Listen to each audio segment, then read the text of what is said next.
नमस्कार। आप सभी का हमारे YouTube चैनल MK ज्योतिष उपाय में एक बार फिर से स्वागत है। मित्रों, आज इस वीडियो के माध्यम से हम जानेंगे कि लग्नेश का 12 अलग अलग भावों में क्या प्रभाव होता है। शुरुआत करते हैं प्रथम भाव से, यानी कि लग्न से। अगर लग्नेश अपने ही भाव में हो, यानी कि लग्न में ही हो, तो जातक शारीरिक सुख से युक्त होता है, निरोग होता है, स्वाभिमानी, बुद्धिमान, चंचल चित्त, सोच विचार कर निर्णय लेने वाला, दीर्घायु, विद्वान और अच्छे स्वास्थ्य का लाभ उठाने वाला होता है और अच्छी पर्सनैलिटी होती है जातक की। यदि उस पर पाप ग्रह का प्रभाव हो तो स्वास्थ्य में कमी, अस्थिर चित्त, अनैतिक कार्य में जातक का लिप्त होना और द्विभार्या योग की संभावना भी बन जाती है। यदि लग्नेश दूसरे यानी कि धन भाव में हो तो जातक विद्वान, अच्छी वाणी कौशल से युक्त, सुखी, धन धान्य से युक्त, सद्गुणी, धार्मिक, समाज में सम्मान प्राप्त करने वाला, विपरीत लिंगियों की कल्पना ज़्यादा करने वाला, लेकिन फिर भी जातक का अच्छा आचरण होता है, जातक धार्मिक प्रवृत्ति का होता है, सम्मान के प्रति ऐसा व्यक्ति सजग रहता है, अपने नज़दीकी परिवारजनों, कुटुंबियों की देखभाल करने में तत्पर होता है और किसी चीज़ का विश्लेषण करने की अद्भुत क्षमता ऐसे जातक की होती है। व्यापार में सफलता के अच्छे योग बनते हैं, अच्छे धन धान्य का लाभ होता है। ऐसे जातक को पिता की संपत्ति का भी लाभ मिलता है। अगर लग्नेश तीसरे यानी कि पराक्रम भाव में हो तो जातक पराक्रमी, उत्साही और शक्तिशाली होता है। वह धन धान्य से युक्त, मान सम्मान प्राप्त करने वाला, बुद्धिमान, सुखी, छोटी छोटी यात्राओं से लाभ उठाने वाला, ज्ञानी, प्रसन्न रहने वाला, संगीत कला में रुचि रखने वाला होता है। छोटे भाई बहन से प्रेम करने वाला, नौकर चाकर और भाई बहनों से युक्त होता है। यदि यहाँ बैठा लग्नेश पीड़ित हुआ तो उपरोक्त सुखों में कमी आती है, पराक्रम और साहस में कमी आती है। और अगर यहाँ बैठे लग्नेश पर शुभ ग्रह का प्रभाव हुआ तो शुभ फलों में वृद्धि होती है।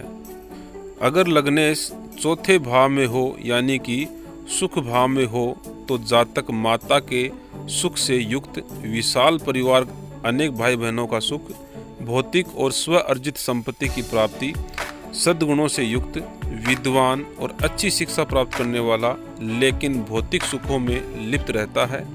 धन समृद्धि के लिए ये योग अच्छा है, क्योंकि लग्न त्रिकोण में भी आता है और त्रिकोण के स्वामी का केंद्र भाव में बैठना बहुत शुभ माना जाता है। जातक को माता पिता का सुख मिलता है, बुद्धि और विद्या प्राप्ति करने वाला, अपने व्यक्तित्व का विकास करने वाला, आकर्षक व्यक्तित्व वाला और जातक अच्छे वाहन का सुख प्राप्त करने वाला होता है। इसी प्रकार यदि लग्नेश पंचम भाव में हो तो संतान सुख मध्यम होती है। पहली संतान की हानि की संभावनाएं अधिक रहती है। जातक मान सम्मान से युक्त होता है, जातक शीघ्र क्रोधी होता है, राजपक्ष का प्रिय होता है। यहाँ भी केंद्र त्रिकोण का संबंध बनता है। ऐसा जातक प्रसिद्धि को प्राप्त होता है, जातक बुद्धिमान होता है, जातक कलात्मक प्रवृत्ति का होता है, कल्पनाशीलता जातक की अच्छी होती है। पंचम भाव नवम से नवम भाव है, अतः पंचम भाव में बैठा लग्नेश जातक के पिता के लिए शुभ होता है, जातक के पिता के लिए प्रगति कारक होता है। लग्नेश का पंचम भाव में होना शुभ माना जाता है, लेकिन संतान संबंधित समस्या रहती है। प्रथम संतान की हानि होती है। अगर पंचम भाव पर पाप प्रभाव हुआ तो पंचम भाव के शुभ फलों में कमी देखने को मिलती है। अब अगर जन्म कुंडली में लग्नेश छठवें भाव में हो तो जातक की इम्यूनिटी अच्छी होती है, यानी कि जातक में रोगों से लड़ने की ताकत अच्छी होती है। जातक का स्वास्थ्य अच्छा होता है यदि लग्नेश बलवान हुआ तो, लेकिन यदि यहाँ पाप ग्रहों का प्रभाव हुआ तो जातक का स्वास्थ्य कमजोर होगा। जातक को अनेकों रोगों से मुकाबला करना होगा। जातक के शत्रु बार बार जातक को पीड़ित करते हैं। और जातक कर्ज में डूबा रहता है। अगर छठवें भाव पर शुभ ग्रहों का प्रभाव हुआ तो शुभ प्रभाव में वृद्धि होगी और जातक शत्रुहंता होगा और जातक अपने कार्यों में अपने बल पर सफलता प्राप्त करेगा।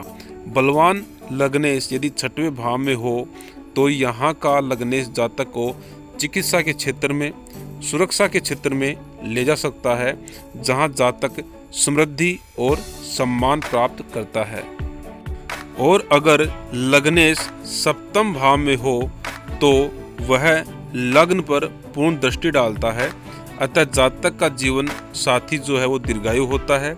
यदि वह शुभ ग्रह हो तो जातक भ्रमणशील होता है और यदि यहाँ पाप प्रभाव हो तो जातक निरर्थक भ्रमण करने वाला भी होता है और धन की कमी महसूस भी करता है जातक।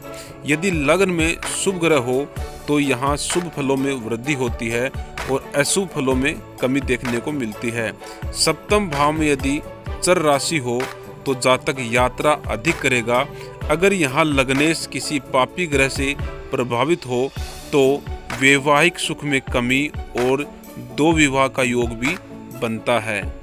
लग्नेश यदि अष्टम भाव में हो, अष्टम भाव मोक्ष त्रिकोण का एक महत्वपूर्ण भाव है। यदि यहाँ लग्नेश बलवान होकर स्थित हो, यानी कि लग्नेश बलवान होकर अष्टम भाव में हो तो जातक विद्वान, प्रसिद्ध और दीर्घायु होता है। जातक को आकस्मिक लाभ भी होते हैं, जैसे लॉटरी, सट्टा, शेयर मार्केट आदि से, और किसी की मृत्यु के बाद उसकी विरासत और वसीयत आदि से जातक को लाभ होता है। जातक गुप्त धन जैसे गड़ा हुआ खजाना आदि से लाभ प्राप्त करता है। यदि लग्नेश अष्टम भाव में पाप ग्रह से दृष्ट या युत हो तो जातक को गंभीर और असाध्य रोग की संभावना बढ़ जाती है। जातक जीवन भर जीविकोपार्जन के लिए प्रयत्नशील होता है और कठिनाइयों का सामना भी करता है। ऐसा जातक रोगी, छल कपट में माहिर, पर स्त्रियों में रुचि रखने वाला और गुप्त विद्या, तंत्र विद्या का ज्ञाता हो सकता है, क्योंकि अष्टम भाव आध्यात्म का भी है और गुप्त यानी कि गूढ़ रहस्यों का भाव भी है। अब यदि लग्नेश नवम भाव में हो तो जातक भाग्यशाली होता है, समाज में प्रिय होता है, धार्मिक होता है, अपने कार्यों को करने में कुशल होता है। वाणी कौशल भी जातक की उत्तम होती है। पुत्र, पौत्र और धन के सुख से युक्त होता है, क्योंकि नवम भाव लग्न से केंद्र त्रिकोण का संबंध बनाता है। जातक को पिता का सुख मिलेगा और पिता की धन संपत्ति का भी सुख जातक को मिलेगा। जातक आदर्शवादी, उदार हृदय और सदाचारी होगा। जातक का पिता भी समृद्ध होगा, लेकिन नवम भाव में लग्नेश नीच का हो, पीड़ित हो, पाप ग्रहों के प्रभाव में हो या अस्त हो तो इसके परिणाम विपरीत भी हो जाते हैं। नवम भाव धर्म का भी है। यदि नवम भाव में लग्नेश के साथ चंद्रमा भी पीड़ित हो और नवम भाव पर भी पाप ग्रहों का प्रभाव हो तो ऐसे जातक के लिए प्रबाध्य योग की कल्पना भी की जा सकती है। लग्नेश यदि दसम भाव यानी कि कर्म भाव में हो तो दसम भाव केंद्र के भाव में सबसे सर्वोत्तम और बलवान भाव माना गया है, जो जातक को सरकार से प्रसिद्धि और उत्तम लाभ प्राप्त कराता है। पैतृक सुख और संपत्ति का लाभ प्राप्त होता है। अपने परिवारजनों में यश, प्रतिष्ठा, मान, सम्मान का लाभ और अपने द्वारा अर्जित किए गए धन का सुख भी जातक को प्राप्त होता है।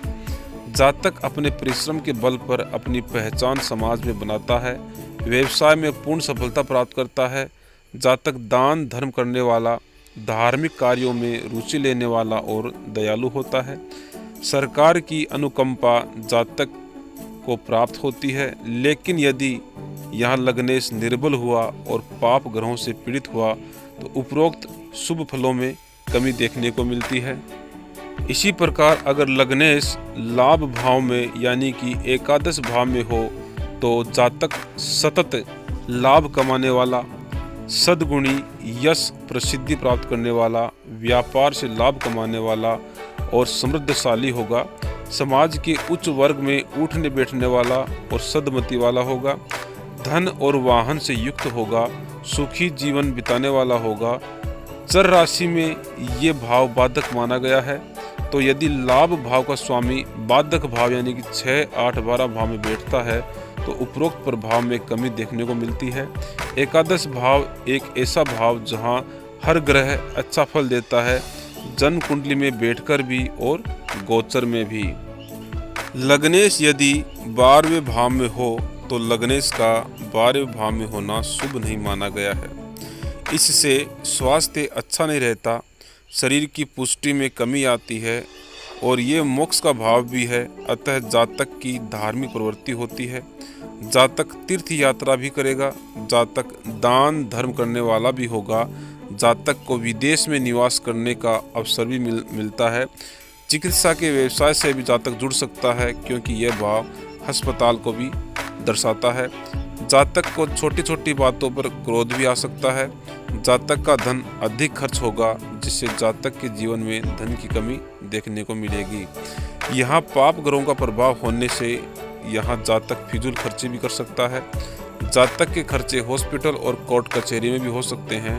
तो इस प्रकार हम ग्रहों के संयोग से और ग्रहों के बलाबल से लग्नेश का 12 भाव में विचार कर सकते हैं। तो मित्रों, आज इस वीडियो में इतना ही।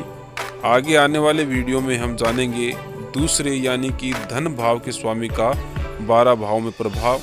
तो आप हमारे चैनल को सब्सक्राइब ज़रूर करें और हमारे इस वीडियो को लाइक और शेयर करना बिल्कुल भी ना भूलें। अगले वीडियो में आपसे फिर मुलाकात होगी, तब तक के लिए नमस्कार।